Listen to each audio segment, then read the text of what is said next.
Hey, welcome to the Hush No More podcast. And I am not Leslie Johnson, but I am your guest host, Brittany B, formerly the host of Indie.Penned.It Radio, the owner and operator of Beyond Music, and the brand manager for Hush No More.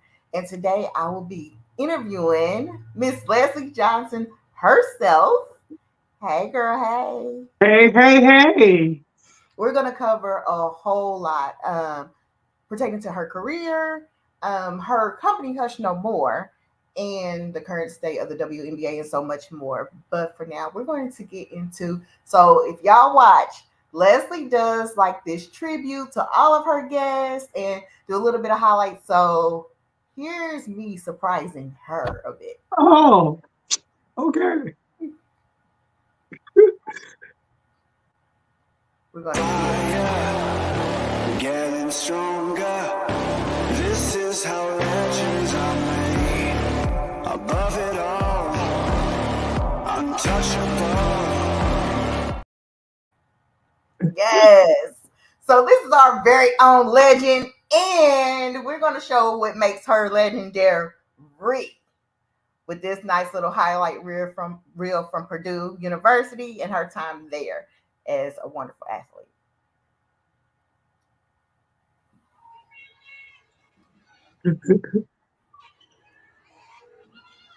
Oh, that's my freshman year. Look at you.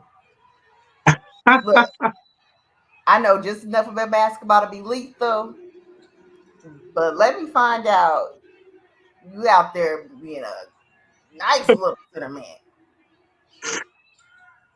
Yeah, so I'm sitting here looking at this. It's bringing back some wonderful memories, as you can as you can see. I guess it'll all come out today, but sometimes I look back with a total different perspective, and I'm seeing some of these plays and moves. If you'll notice, I'm 6 foot. They listed me at 6'2", but you'll see a short, chubby post player that's going against a lot of thin frame, 6'5", 6'6", 6'7" women. But yeah, my career was all about using my body and my size and my skill set. I was told many times that, Leslie, you got an arsenal of moves. And a lot of times, that's what I had to put on. I had to display just to get off my shot, just to separate myself from those taller players. So boom, boom, fade away. Definitely nice in the paint. Definitely nice. Thank you. That's the signature fade away. But yeah, a lot of times people thought I was just trying to be cute or showboat or, put on a lot of moves that the Dream himself I watched him do and tried to copy. And but my truth is, a lot of those moves, I did them because if I didn't do them, they blocked my shot. Yeah, you had to do because I was short. And like you said, you did a real good job of throwing your weight around. I had to throw my weight around. So that's the second part to my game. I had to, I learned at an early age, I had to use what I got to get what I want. And so everybody I would play against, like I said, was so much taller. They was so much faster. They all jumped so much higher. But there I was, always a chubby, wide frame kid and individual. And I said, well, they may play above the rim, but everything beneath the rim, I'm going to go to work and make it harder for them. And so I guess one fact that I'm really happy about, I could say is that, being undersized, I truly don't recall any more than 2, maybe there's a third time out there that, my opponent ever blocked my shot. And that's high school, college to the pros. It just, it was rare. And so, teams would look at me and think they was going to throw my stuff, but, I had to outsmart them, outmaneuver them, use my body. And so that's what you're looking at. Yeah. But I guess you don't really have to play it all the way through. Yeah, but Thank you. Before we cut it off, though, like, even though frame-wise, you're bigger than the average player. You did a good job. Like, I always almost call you Twinkle Toes because you did your thing with that footwork too. Like I said, I'm not like an average basketball fan, but I know enough to know enough, and you did You good. listen. Some called it my famous footwork.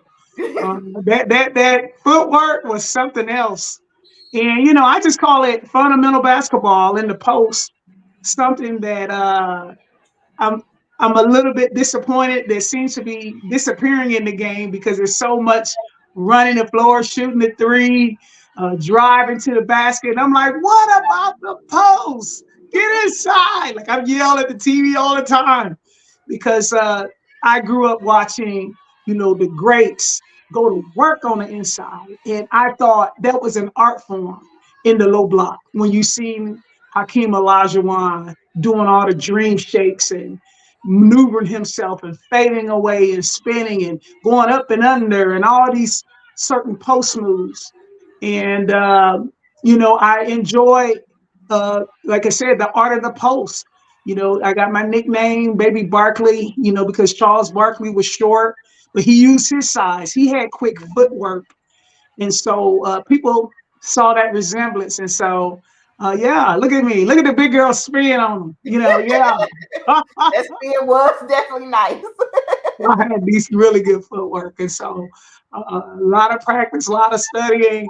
But it was just, I was very deceptive. That was a word they often threw around. She's so deceptively quick. Like I know I look like I'm going to be the slowest person on the floor, but boy, you give me the ball on the block. It was definitely, I had a lot of quickness on my feet. Yeah, you definitely you were like a ninja out there because people would not have expected you to play like that. That's definitely for sure. Thank you. Thank you. No problem.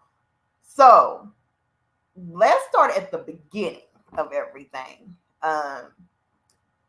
When did you fall in love with basketball? Take it back. So, growing up in Fort Wayne, Indiana, my father, there were two things that we knew when it came down to sports. One, that my father loved the Purdue Boilermakers. And number two, you were going to be born as a Laker and I was going to die as a fan of the Los Angeles Lakers.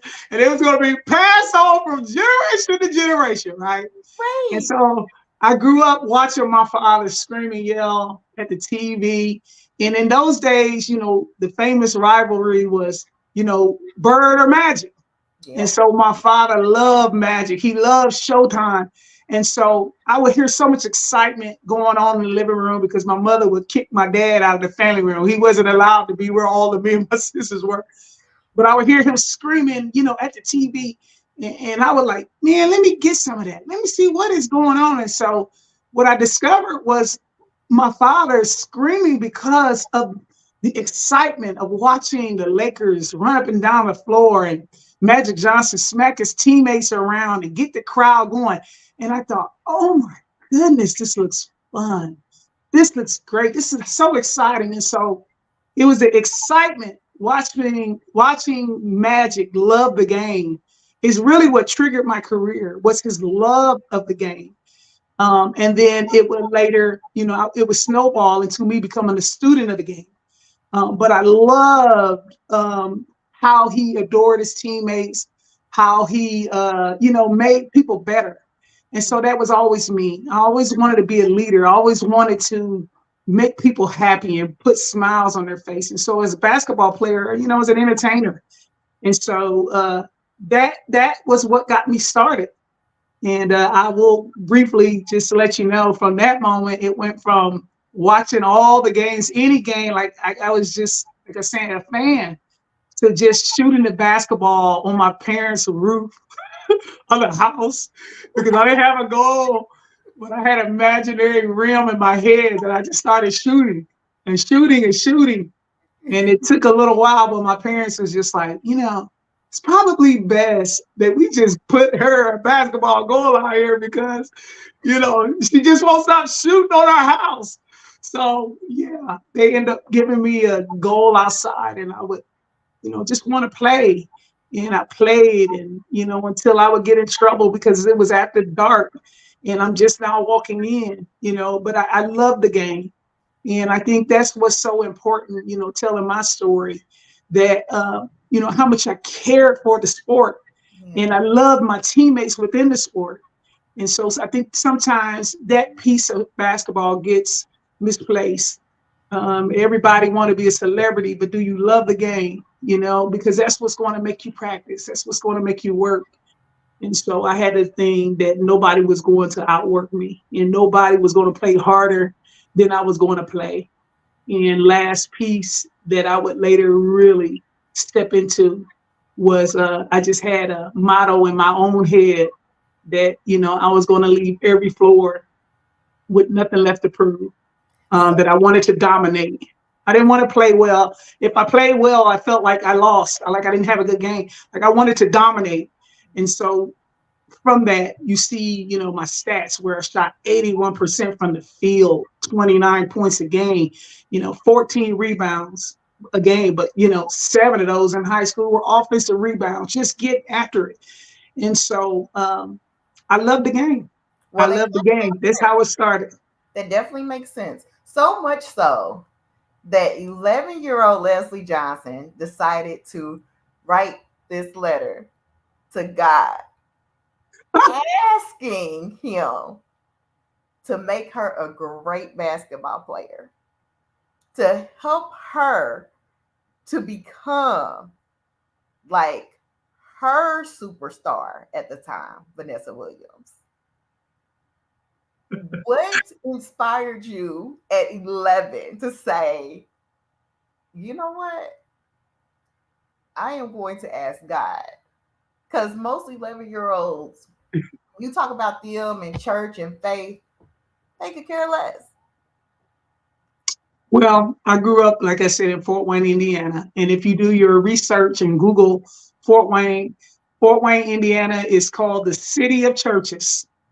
And the City of Churches it was. I grew up where my father, to this day, is a superintendent of Sunday schools at Pilgrim Baptist Church. My mother started singing gospel music in our city at the young age of like 6 or 7 years old. And so my mother's been singing gospel music in Fort Wayne for 70 years. And so with that said, I have uncles who were ministers. And so churches wasn't just a place you went, it was in your blood and you believed. And to this day, it's what I credit for making me the person and the player that I became, because it was always faith driven. And so you see this 11-year-old writing this letter to her parents. And keep in mind, I already started playing at like 8, but I was a dreamer. And so I want to encourage anybody that's out there and listening. Vanessa Williams, let me tell you who she is. This person was the point guard to Northrop High School state championship team. And there I was, I soaked up everything, not just NBA, but I followed high school sports. And so these young kids is out here playing and thinking that what they do don't matter that much. Oh no. Those people like Vanessa Williams and Lori Meinerding and Jenny Bull, who won that state championship, I watched them, I studied them. And when they won, I was like, man, I want to be great like them. And so that was never shade to Vanessa when I was only 11, but that was her impact. That's the type of thing that inspired me was, high schoolers, doing what they did best. And so that's why she was the bar, and that Northrop team was the bar. Like I wanted some of that. I want to be able to contribute to my city and make my city proud too and bring them a state title. It didn't happen, but I tell you what, a whole lot of great things happen in the process trying to get there. And so that's why that name gets dropped. But also me saying, God, be with me. And so going to Sunday school, being there every Sunday, like I said, because my father was a superintendent, it just came with life. And so you didn't just go to church, but you read and you studied the Bible. And at a young age, I started reading scripture that said I was more than a conqueror, that I Mm, could do all things through Christ who strengthens me. And mm, so when kids would make fun of me for being overweight or slow or, the way I walk, or say I wasn't going to do well in high school or college or the pros, in my mind, all I could think was, that's not what my father said. My father had said that everything is possible for those that believe. And so I would meditate on the word of God, and I meditated early. I will share this also. When I was in sixth grade is when I wrote that letter, when I made my first high school team middle school team at Northwood Middle School. Shout out to Philip Didier, my all-time favorite coach, who made me the player, the person that I am in personality from, on the basketball court. But I had just found out I was going to start and made the Northwood Middle School team. And, I was emotional, but I was dreaming. I was dreaming early. And I wanted to jot it down and let my parents know this is what I want to become. But I yeah. knew early that I wanted to play professional basketball. That also was in the letter. That I said, I want to play professional basketball. And keep in mind, Brittany, I said that way before there was ever a WNBA. Way That before we that letter was in what There in was no WNBA when I said that. I did hear these rumors that women could play professionally overseas, hmm but I said, I just want to get paid to play. And I knew that early. And so sometimes, I truly still believe in this to this day. That, your faith, man, you can pray things into fruition. And absolutely. so there I was dreaming at 11 to play professional basketball at a time when there was no professional basketball in America. So, I'm feeling great about that. Shout out to Peter Lee and Tangi. Everybody is giving you Thank your you, Tangi. ups Thank you. um, with that because you were a great player, absolutely, and to be able to manifest, like you said, like a lot of times we don't realize that when we're speaking to our own spirits, how much we're impacting everything on a greater scale because you are a piece of a great big puzzle. Well, listen, like I said, I was raised in the church, and one of the greatest songs ever sang of all time that almost every child hears at a young age is "This Little Light of Mine. I'm going to let it shine. Let it shine, let it shine, let it shine." So, yeah, something so simple I've lived by my entire life. So I really do thank the viewers who are watching, who are, just rubber stamping and saying, "Oh, what a wonderful person." Well, I can tell you for sure, if I am, and that be so, it's certainly because of the light that I found at an early age in my faith. And, all those prayer warriors and Bible study teachers that were saying, "Let your light shine everywhere you go, let it shine." And so I've done my best to continue that tradition. Awesome.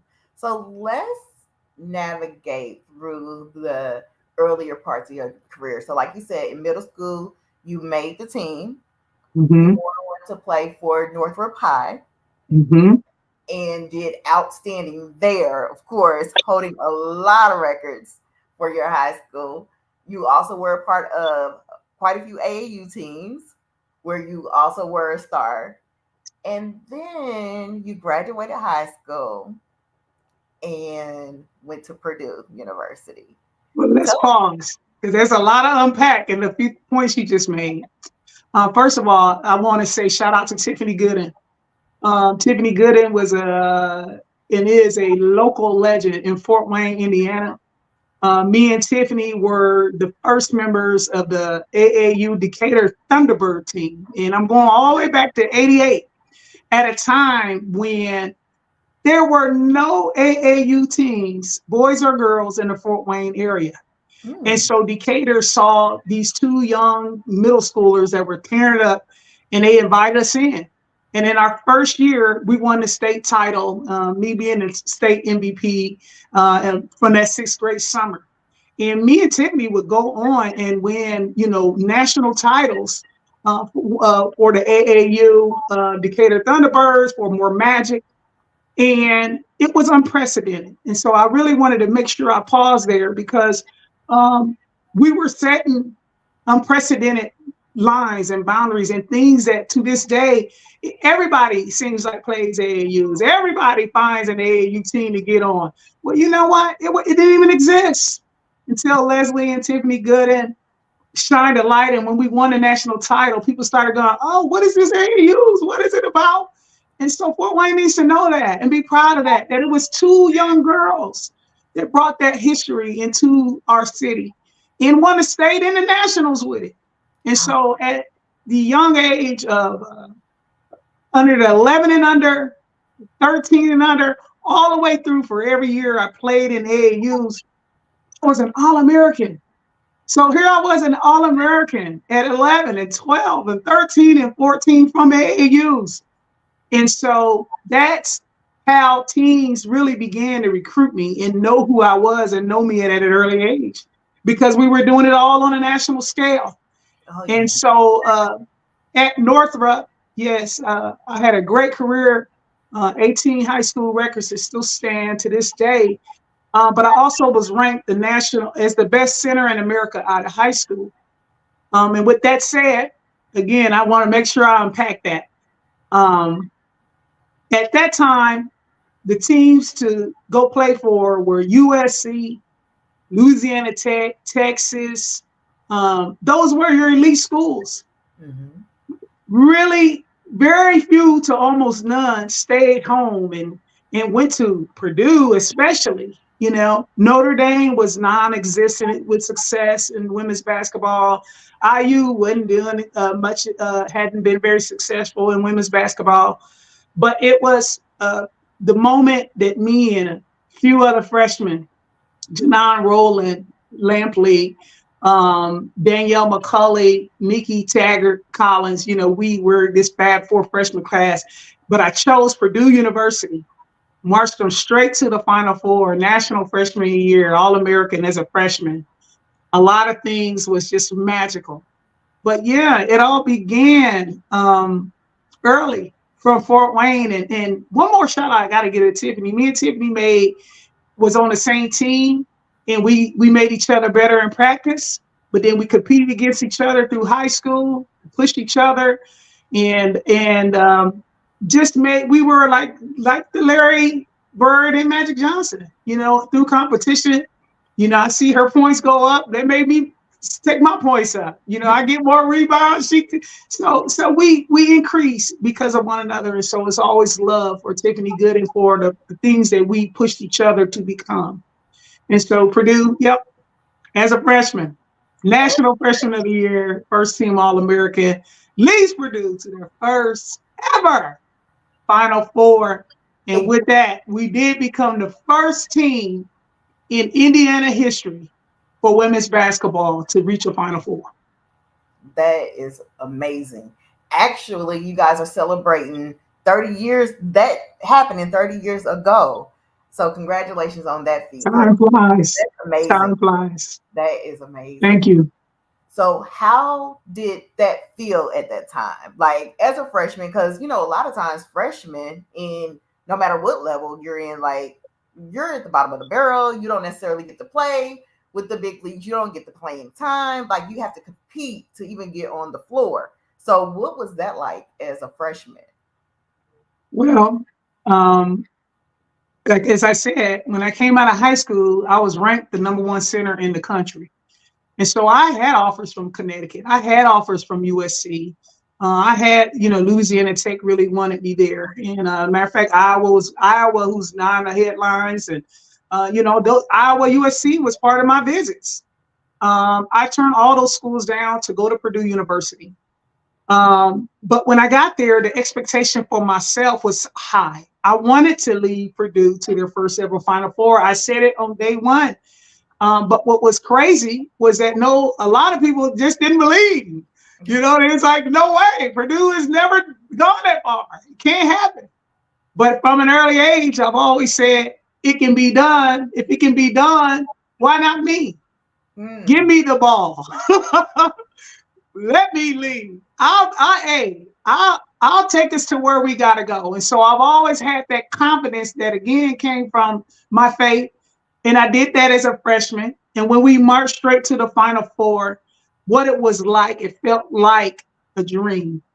It felt like, a dream fulfilled because we had done what almost everybody said was impossible. And we did it in my first year there. And so I'm going to see where your questioning goes from here because my freshman year to my sophomore year becomes a different story. It becomes a different story. Yeah.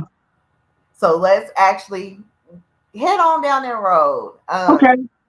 So freshman year, life is grand. You are the woman. And yes. You go through your downtime, your off season, and then what happens? And so when you say that I was the woman, I wish I could explain how much the woman at that time that I was. There were Baby Bark t-shirts everywhere in West Lafayette. I was featured in USA Today. I was featured in every major newspaper. When they talked about Purdue, it was Leslie Johnson, Baby Barkley. And so when we went to the Final Four, I got it just elevated even more at a time when there was no NIL agreement. So I never made a dime. Oh. But let me say this, it was unreal. And so what I wanted was to lead Purdue to the Final Four. What I wanted was to make Fort Wayne proud, make my family proud, put Purdue on the map. And I wanted it so bad. But when I got there, what I wasn't prepared for is what happens next. And so people prepare you a lot of times for, if things go wrong, this is how you handle yourself. But what I never was prepared for, but what happens when things are so successful that you're overwhelmed. And so as much as I wanted it, the fact remained that there I was, 19 years old, first team All-American. And every newspaper in the nation did, mention me in some form, especially once the National Freshman of the Years and the All-Americans and all those things started coming out. And I started everywhere I went, people wanted autographs. It really was a thing with me and the big dog at that time. And I didn't know how to handle that stardom. I didn't know how to handle all that success. And so what it made me do is I just wanted to be normal. Yeah. And so I isolated a lot that summer because everywhere I was going, people wanted to talk basketball and I really didn't want to talk basketball. I just wanted to be a college kid. And so it made me isolate a lot, which meant I didn't work as hard. And I would gain a lot of weight that freshman summer. I gained about 45 to 50 pounds that summer. When I came back my sophomore year, we did a lot of work to try to get me back in shape. But let me tell you, and I lost a lot of that weight, but, I was always then a step behind. And so in that sophomore year, I found myself injured because that also happens with weight gain and not being ready to go. And so it was a very, a lot went wrong in that sophomore year. And a lot of it was my fault. And I own those mistakes.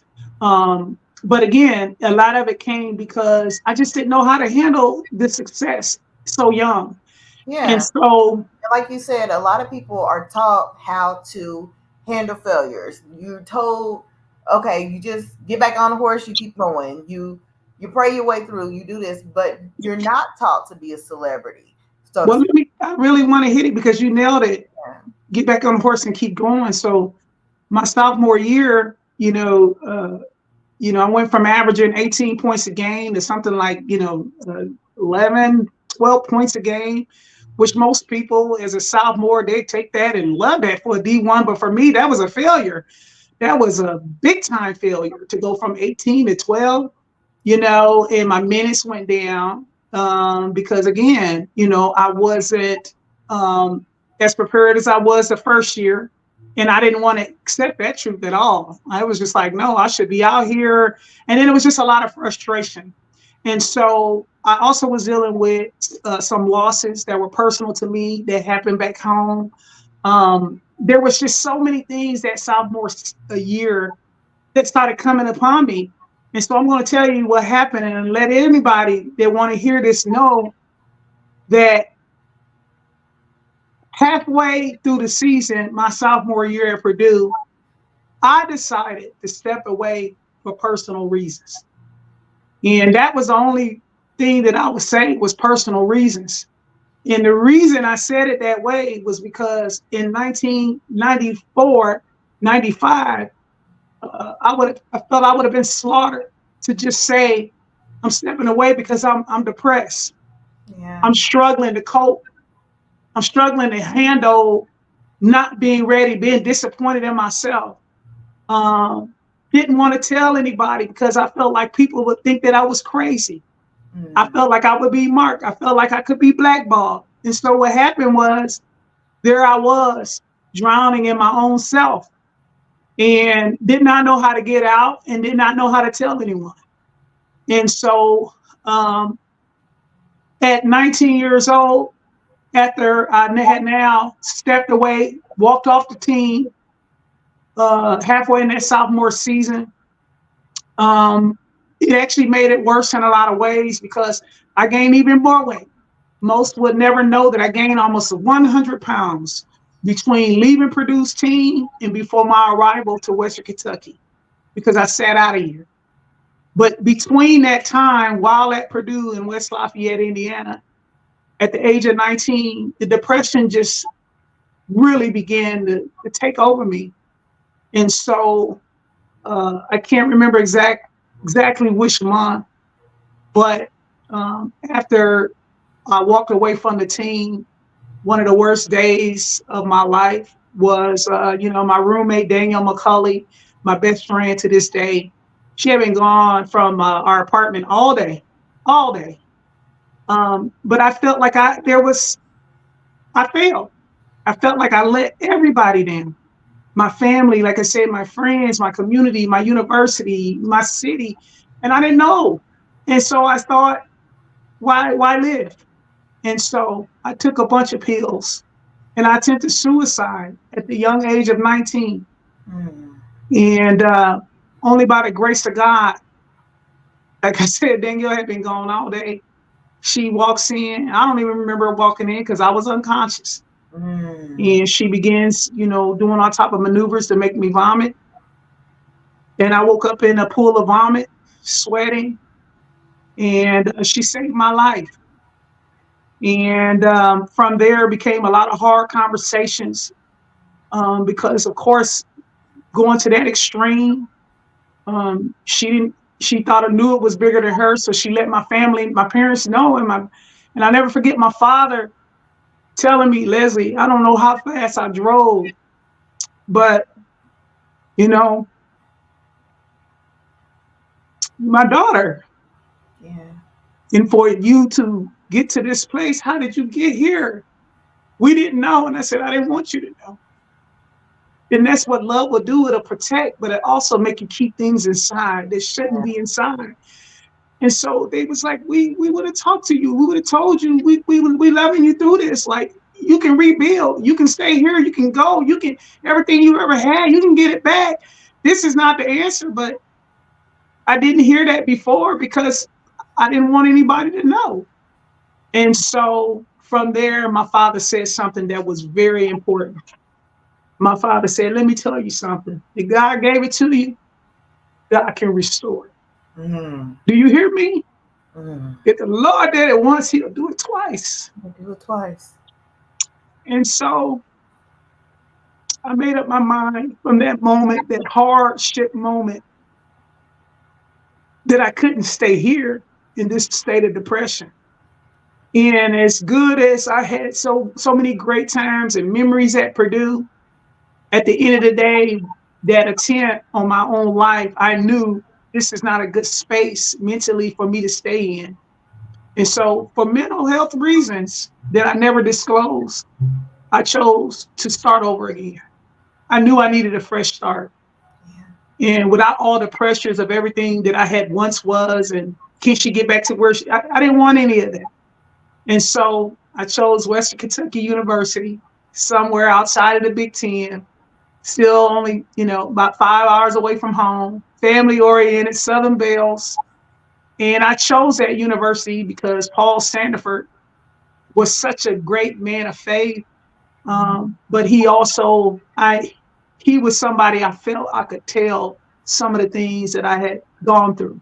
Yeah. And so I knew I needed mental support, family support, and extended family support. And they were able to provide that. And so that's how I ended up at Western Kentucky.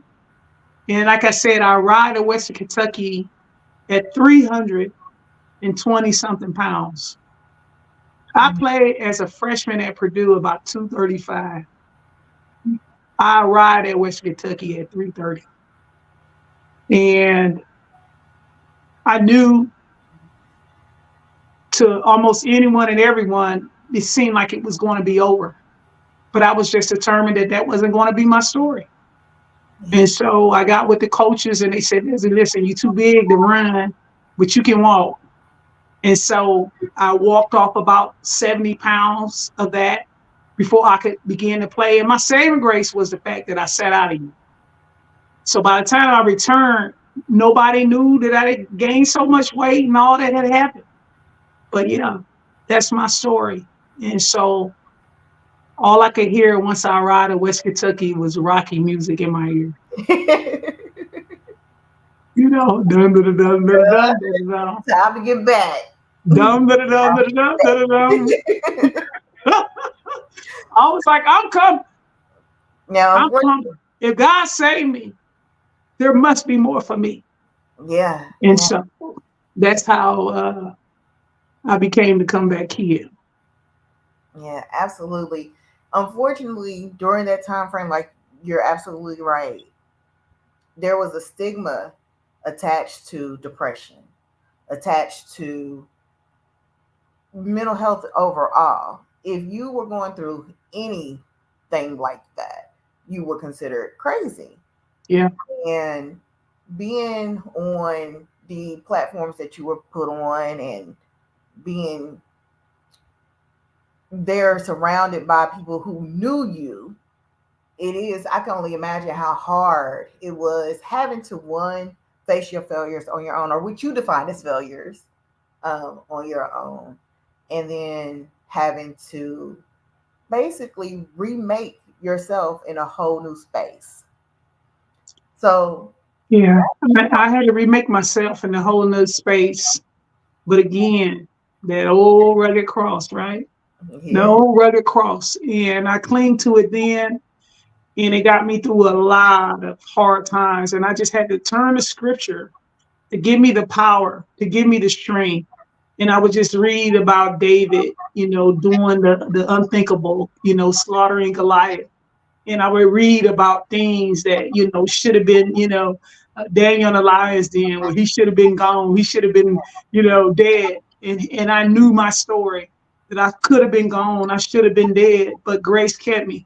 And so I started, that was my power. And so I started saying, I can do this. I can do this again. And so by my senior year at Western Kentucky, I'd lost, by the time I walked out of Western Kentucky, I was 215 pounds. I lost over 110 pounds throughout those couple of years at Western Kentucky. I was an All-American again.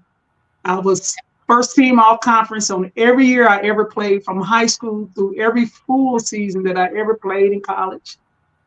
And just like my father said, that God will restore it. And if he blessed you once, he'll bless you twice and again and again. And that's exactly what he did. And I came back.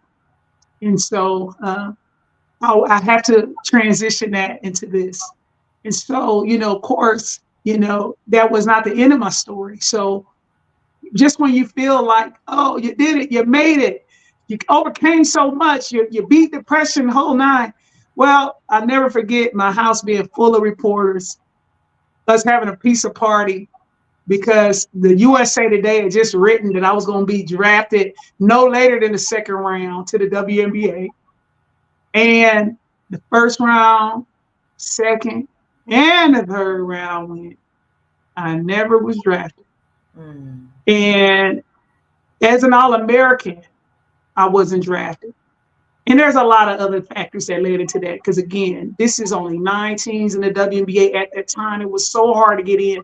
The ABL folded. All the players were trying to come home to this league called the WNBA who were former Olympians. So this was the hardest time ever in the history of women's basketball to make a WNBA was during that era. But still, everybody projected me to go and be drafted. And so I was not drafted. And with all those people in my house, and I just shook hands with everybody, thanked everybody for coming. And, you know, then I had that Florida Evans moment on Good Time. When the last person left, it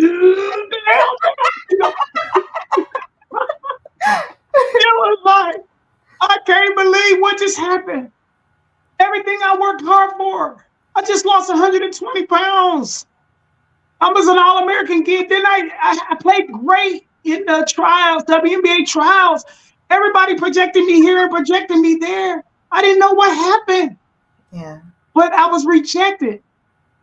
And I'll never forget in that rejection, after crying that night, on my knees when that door shut and the last person left, something came back over me and said, not again.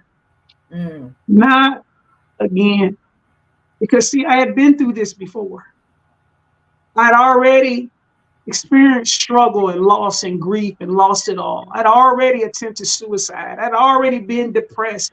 I already chose obesity instead of working out and getting myself back together. And so I was determined not this time. And so let me tell you what happened, Brittany.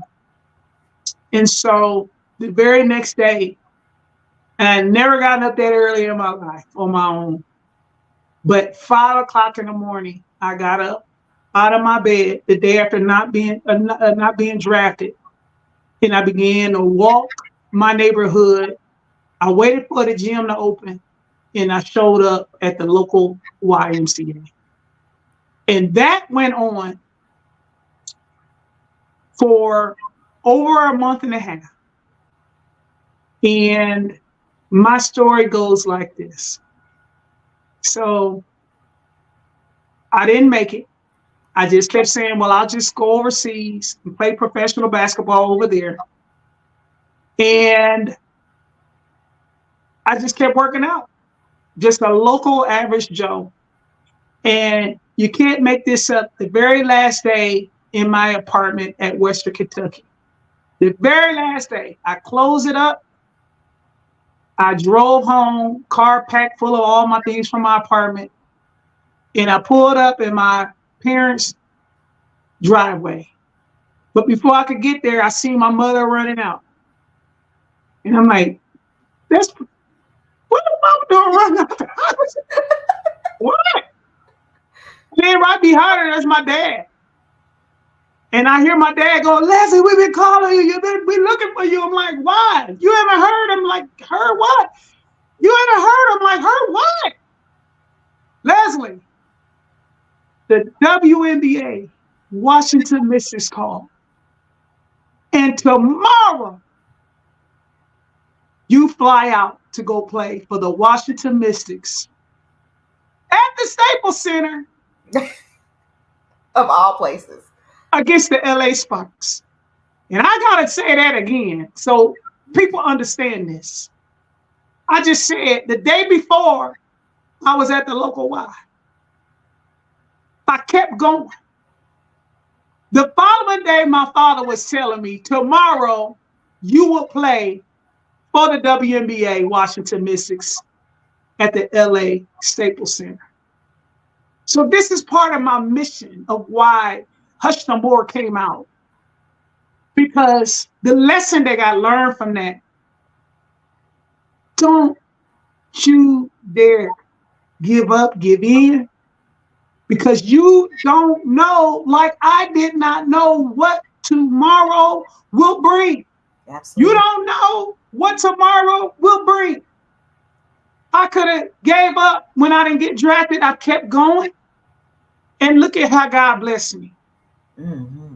I stayed in the fight. I stayed in shape. And you know what? My dream still came true. And the only way your dream won't come true is if you quit. Absolutely. Now we're going to pivot a little bit. We're going to get back to your overall story, but you mentioned your company and Hush No More. Tell our viewers a little bit about Hush No More, what it stands for, why it was established, although we kind of hinted on that, and what Hush No More aims to do. Well, I will always believe that the reason why I attempted suicide when I was 19 years old, I walked away, personal reasons, couldn't tell anybody anything. It all went south for one reason and one reason only. You know, I didn't open up my mouth and use my voice.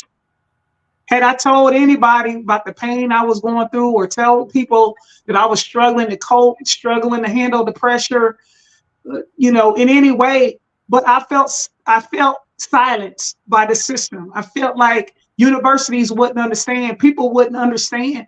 And so I felt hushed. And Mm. so that's where that revelation came. Because trust me, Hush No More is not something I say, I think I want to start a company that tackles mental wellness. It derived because of my pain and my struggle. And once I overcame and I came out of so much depression, I knew it was bigger than me. I knew that I had to tell my story. I knew that I couldn't be hushed anymore. I had to get it out so that others could learn from me. They could hear my voice. And so they don't fall into those type of footsteps. And so I created Hush No More because I wish I could say that was the end, but even once I made it to the WNBA, I played 5 years pro. The second phase to depression came. So it came again when I got done playing basketball and I retired. I didn't know what to do. Here I was I had played basketball since I was 7, 8 years old. So it wasn't something I just played. It was who I was. And so when I talk about the trauma of sports, I'm talking about, I don't even know who I am but a ball player. Yeah. And so when you quit or you retire, or like 95% of every professional athlete or college player, you get waived, you get terminated, you rejected. There is a trauma that goes along with that. There's a post-traumatic stress syndrome that occurs. And so it happened to me too. And so when I got done playing basketball, I didn't know where to go. I didn't know what to do, who to become, where do I start, where do I begin? Because ball was all I knew. And so found myself this time not gaining 100 pounds, but true story, I gained almost 200 pounds. I went from playing professional basketball overseas at 220 to weighing 424 pounds after playing basketball. Yeah. I became a raging alcoholic to the place where, I just did horrific things in my drunkenness. And only grace kept me alive in depression and all those things. And so when my sister got sick and I learned that she was not going to make it, that's when things changed for me. And so it's been over 11 and a half years since I drank alcohol. Before we go there, okay. I don't want to live in this space for a little while because we do have a lot of people who face dealing with alcoholism. We have people who face dealing with, present company included, being overweight.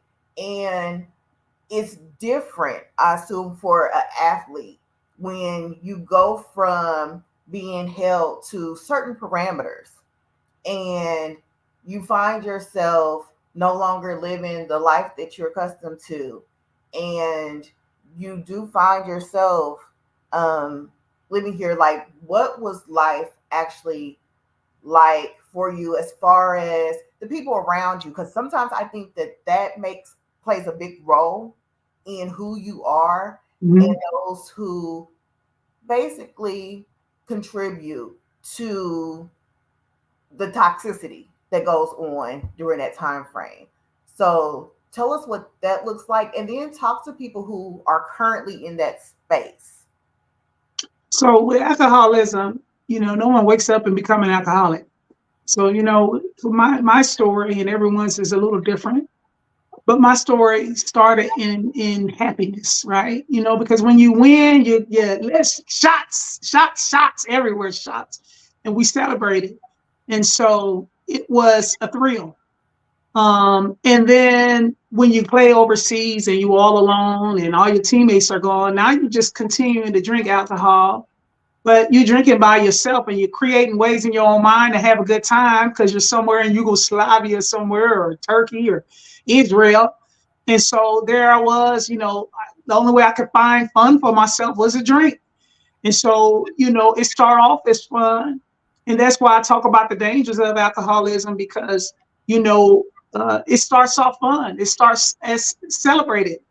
But then what happened when things don't go well in your life, as in my career ended, or for some people, a parent dies, or for somebody, a sibling passes away. Now alcohol goes from a good time to a way to cope, to a way to cover your pain. And so that's what happened to me as well. And I began to now drink to know myself.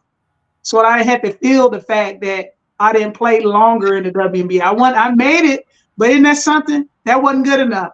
I wanted to start. I wanted to play for years in the WNBA. And so I was depressed about it. And my career didn't end up as I dreamed it to end. Right. And I look back, I was successful in every way. But I speak a lot about setting unrealistic and unhealthy boundaries.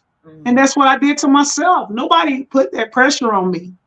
But when you're an athlete, nobody puts more pressure on us than us. We do it to ourselves because we are driven. And so that's how it happened. And so I found myself numbing myself to cope and deal. But it wasn't until I got clean. And like I said, I've been clean for 11 years. I haven't drank again. That I began to see, you know what? It's something different and something special when you can see things as they are. You can speak in clarity. You can understand all your surroundings. And I felt the power from that. And so after a while, feeling the power from that, I started going, you know what?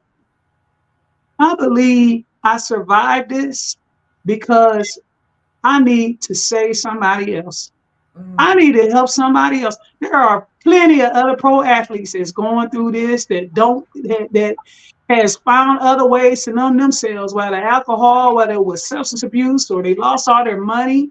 I got to do my part. Yeah. And let me tell you, Brittany, it's not, it's not about money. It's not about becoming crazy, known and popular. I do this with Hush No More simply because it's my purpose. And God put that on me to be the spokesperson, to speak for those who struggle like I did, who can't speak, who won't speak. They feel hushed, they're silent. So I'm their voice.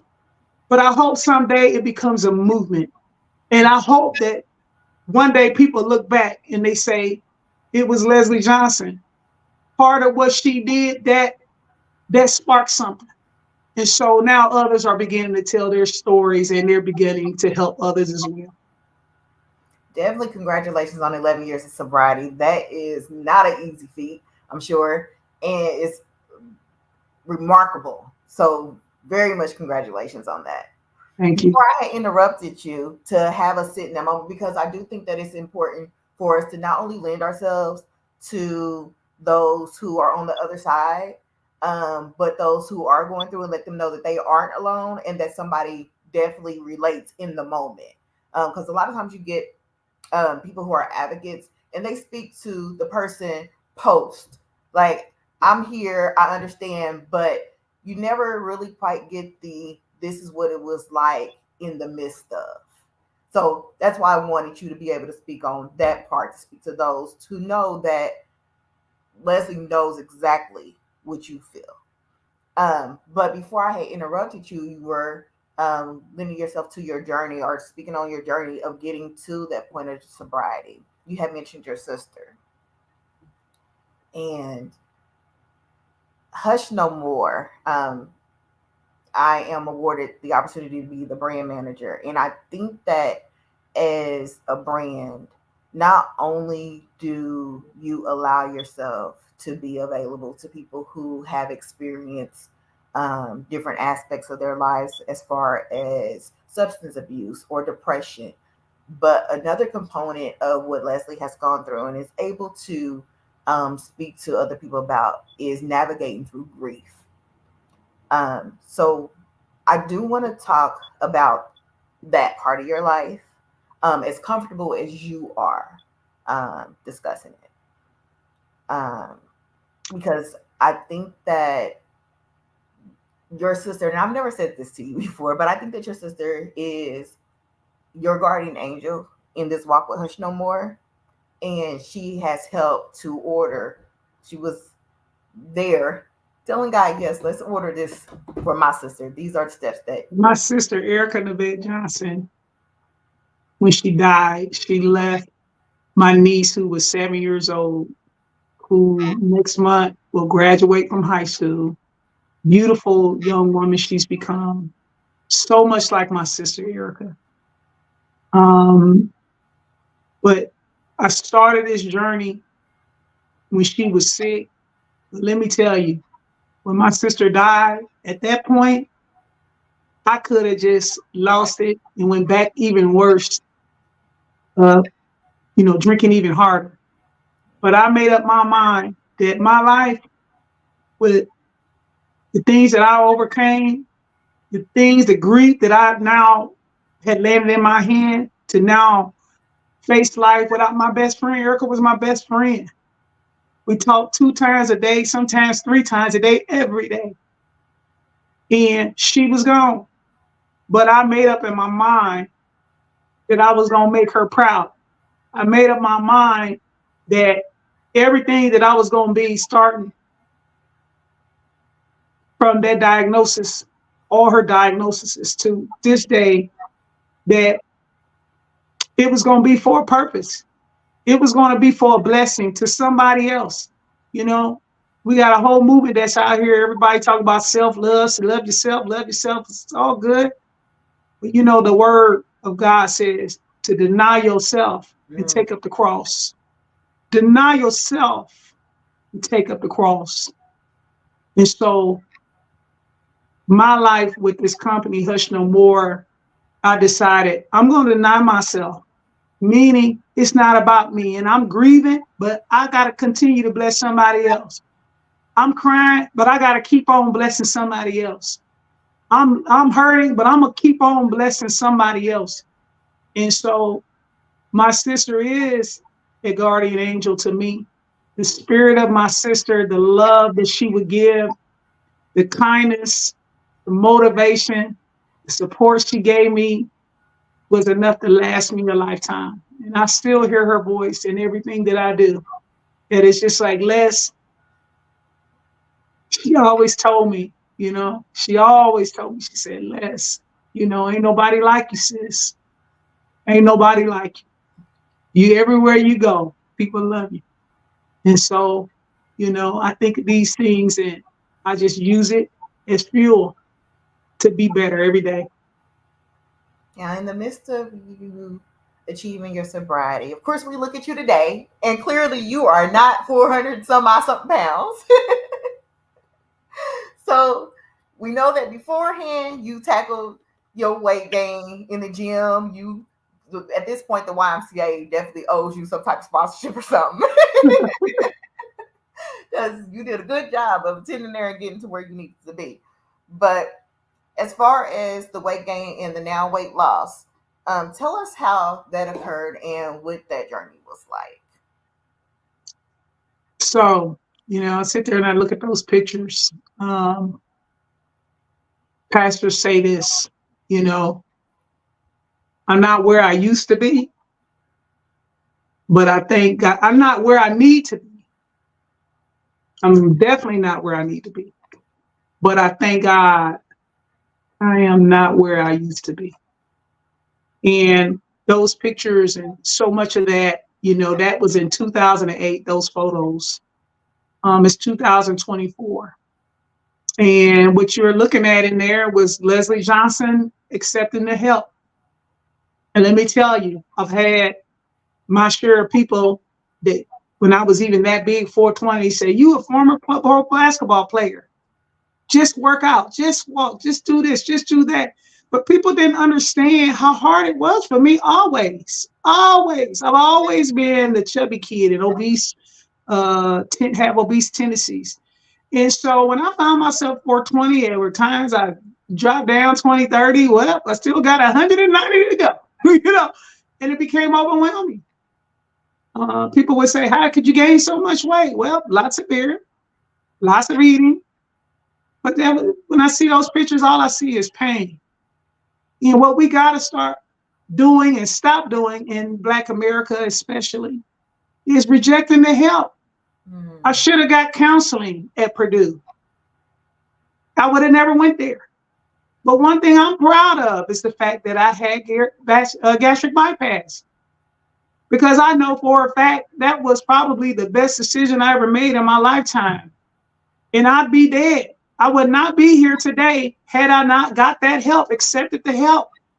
And unfortunately, there are other pro athletes out here who has gotten excessively big, just like the Leslie Johnson story when they got done.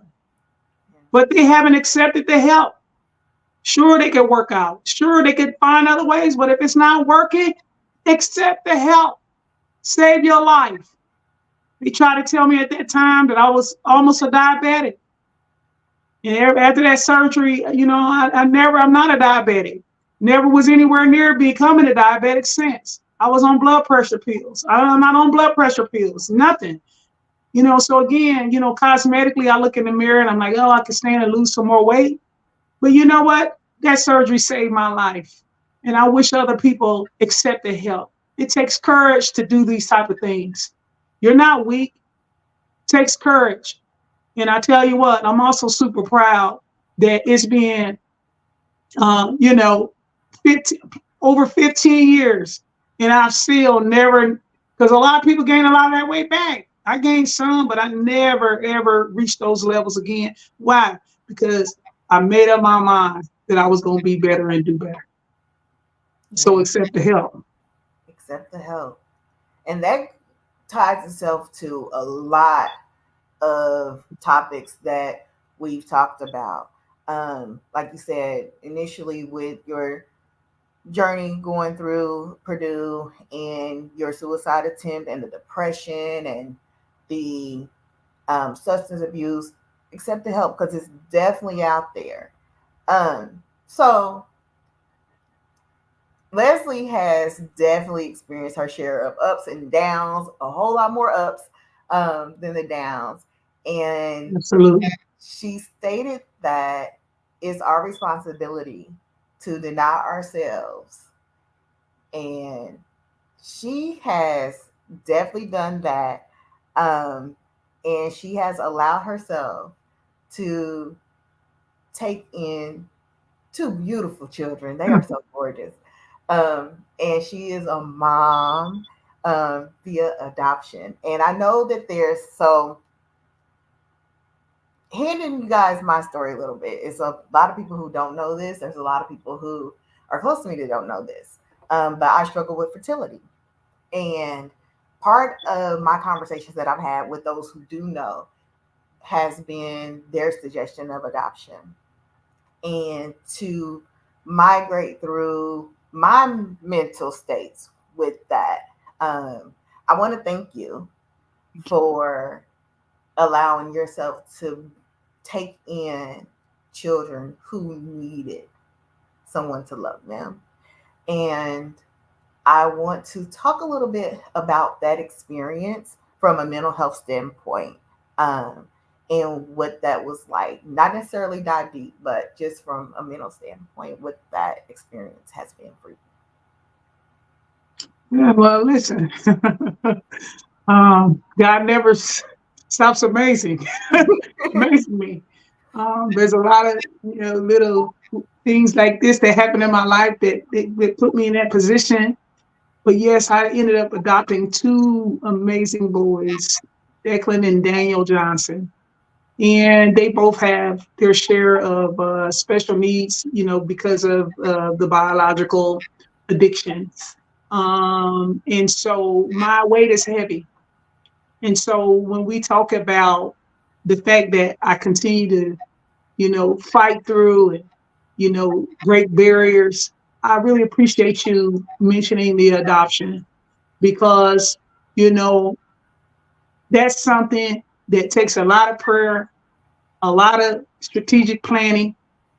But boy, if you get to the point of saying yes to raising children that you did not bear, let me tell you, there's no greater gift than that type of love for another and that type of service. And so I deny myself in a lot of things that I could have been doing when they were young, younger than they are now at 9 and 10, so that I could help these kids, love these kids, bless these kids. And so I continue. But the beautiful thing I found out along that journey is it start off, let me see how I can help, how I can bless somebody. But boy, it's me that got the blessing. Mm-hmm. It's me that got the love when I had hard times that continued. I can just look at my boys and see their love for me, and it heals wounds, Mm-hmm. heals all things, that love. And so it started off, like I said, me helping them, blessing them, but actually their love has continued to make me better. That's oh my God. Okay. Yep. That's the thing. Thank you um for sharing so much of yourself, not only in these type of platforms, but through Hush No More. Overall, if you had the opportunity to speak to that same 11-year-old that wrote that letter to her parents, what would you say to her?